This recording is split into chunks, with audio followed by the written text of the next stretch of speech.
Iran के तेल ढांचे पर हुए अमेरिकी इजराइल हवाई हमलों के बाद वातावरण में फैला जहरीला धुआं काली बारिश के रूप में जमीन पर लौट रहा है। तेहरान और आसपास के इलाकों में पिछले सप्ताह हुई इस बारिश के बाद लोगों ने आंखों में जलन, सांस लेने में तकलीफ और त्वचा पर असर की शिकायत मिल रही है। अंतर्राष्ट्रीय स्वास्थ्य विशेषज्ञों ने चेतावनी दिया है कि इससे अल्पकालिक और दीर्घकालिक दोनों तरह के स्वास्थ्य जोखिम पैदा हो सकते हैं।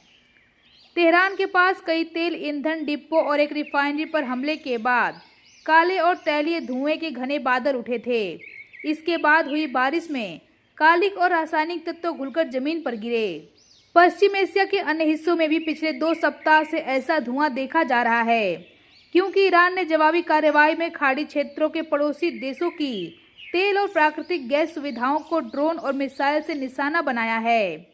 विशेषज्ञों का कहना है कि बारिश से वातावरण में मौजूद खतरनाक रसायन कुछ समय में नीचे आ जाते हैं, लेकिन जिन लोगों के सीधे संपर्क में यह बारिश आई है उन्हें सावधानी बरतनी होगी।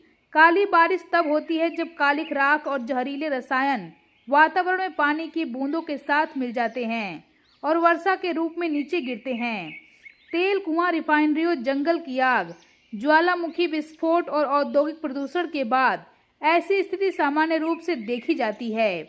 विशेषज्ञों का कहना है कि यह सूक्ष्मकालिक इंसानी बाल की चौड़ाई के लगभग 40 गुना छोटी होती है और सांस के साथ फेफड़ों की गहराई तक पहुंचकर रक्त में मिल सकती है।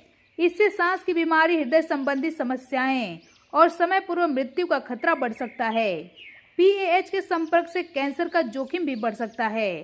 विश्व स्वास्थ्य संगठन और ईरानी स्वास्थ्य अधिकारियों ने लोगों को घरों में रहने की, मास्क पहनने की और बारिश के सीधे संपर्क से बचने की सलाह दी है। अधिकारियों ने कहा है कि यह बारिश अत्यधिक अम्लीय है, जिससे त्वचा जल सकती है और फेफड़ों को नुकसान पहुंच सकता है।